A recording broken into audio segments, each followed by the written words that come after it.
Welcome to Byte-Sized Tech, where we blend casual conversations with insightful discussions on the latest in technology and gadgets. Great to be here.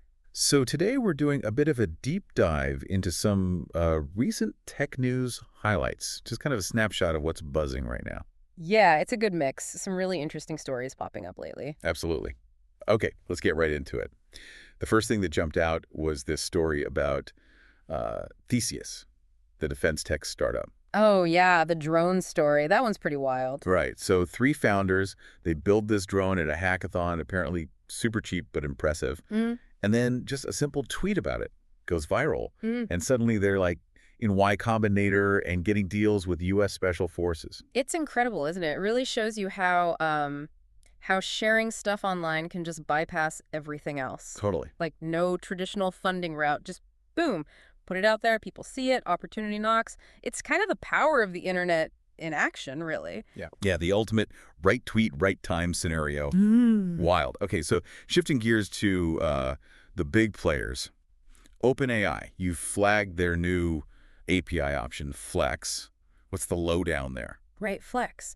Well, it looks like OpenAI is trying to be more competitive, probably with Google nipping at their heels. Makes sense. So Flex basically lets you use their models, specifically the O3 and O4 Mini, in beta for now at a lower cost. Okay, what's the catch? The catch is performance. You get potentially slower response times, and it might not always be available. It's kind of like choosing the off-peak train ticket. Gotcha. Cheaper, but maybe less convenient. Exactly. So it's aimed at tasks where you don't need that split-second answer, lower priority stuff, and the potential cost saving is significant, like maybe half the price. Wow, okay.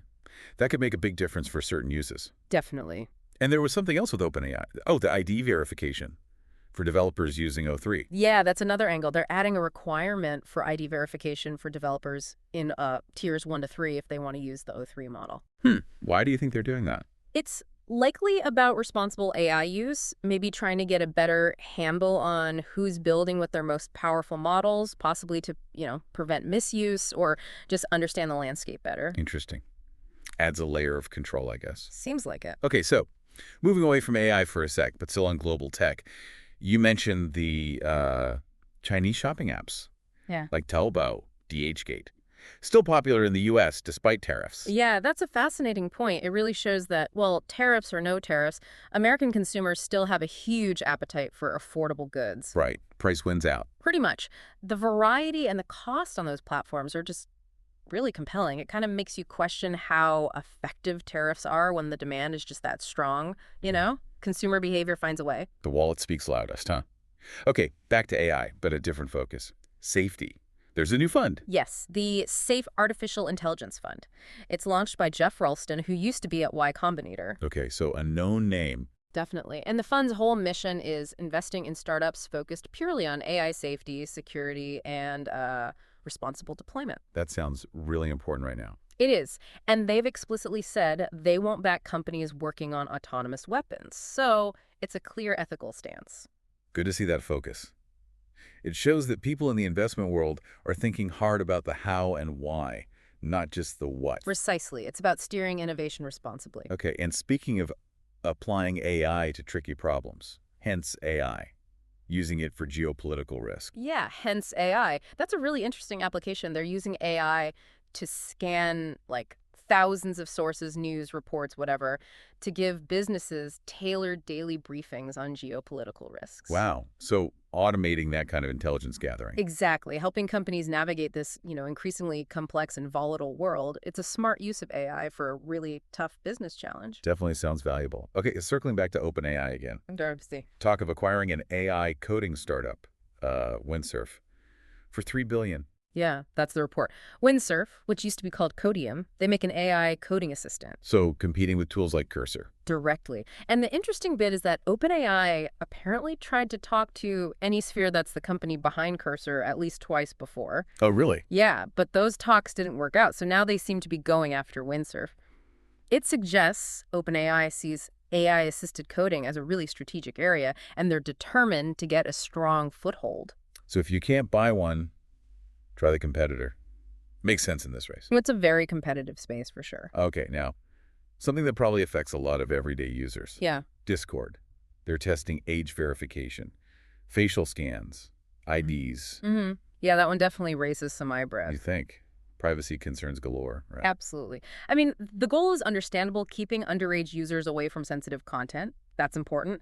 But the methods, facial scans, submitting IDs, that's collecting really sensitive data. So you immediately start thinking about, okay, how secure is this data? How accurate is the facial age estimation? Are there biases? What happens to the data? It's a really tricky tightrope walk between safety and privacy. Definitely one to watch. You'd hope they tread very carefully there. You would hope so. All right, moving on. Google's in the legal spotlight again. Advertising monopoly. Yes. Another big ruling. A federal judge found that Google did create an illegal monopoly in online ads. Didn't something similar happen recently? It did. This is the second ruling like this in about 8 months, so the legal pressure is mounting. What could happen? Well, Google says they'll appeal, but ultimately it could force them to sell off parts of their ad business. That would be a massive shakeup for the whole industry. Wow. Okay. Huge implications there. Now, we touched on OpenAI's models earlier, O3, O4 Mini. How do they stack up against, say, Google's Gemini 2.5? There's been a lot of hype, genius-level AI and all that. Right, the genius label. You have to take that with a grain of salt, I think. Yeah. O4 Mini seems to be doing really well on academic benchmarks, things like math, coding, very strong there. Okay. But when you talk about O3, and especially general genius, some analyses say it still struggles with like basic common sense reasoning compared to humans. Plus, O3 is apparently quite a bit more expensive than Google's Gemini 2.5 Pro. The cost factor again? Yeah, and many people see Gemini 2.5 Pro as maybe the best balance of performance and cost right now, the best value. So while OpenAI's models are, incredibly powerful in specific areas... It's not quite a clear-cut genius across the board. And it depends on what you need and what you want to pay. Exactly. It's nuanced. Different tools for different jobs, really. Got it. Okay. Couple of quicker hits. Nintendo Switch 2 pre-orders. Soon. Seems like it. The rumor is pre-orders open next week. There was supposedly a slight delay because of tariffs. Oh no, price hike. Apparently not. The word is the tariffs aren't expected to increase the consumer price. Phew. Gamers everywhere breathe a sigh of relief. I bet. And finally, Bluesky, the decentralized social platform.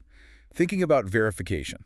Yeah, possibly adding a blue check system, kind of like X, but different. How so? Well, being decentralized, they're apparently exploring a model where verification wouldn't come from just one central authority, but from multiple different organizations. Huh. Interesting. Like distributed trust.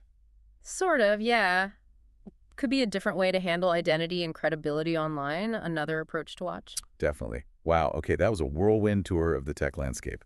Lots happening all at once. For sure. It really paints a picture of just how fast everything is moving, from startups to giants to policy. Well, thanks for breaking all that down with me. Always great to get your take on these things. My pleasure. Always fascinating stuff to discuss. Thanks for tuning in to Byte-Sized Tech. If you enjoyed the episode, like, comment, share, and subscribe for more fun tech discussions. See you next time. Hearing all this together, it really makes you think, doesn't it? How interconnected it all is. A viral tweet here, a multi-billion-dollar acquisition there, new regulations.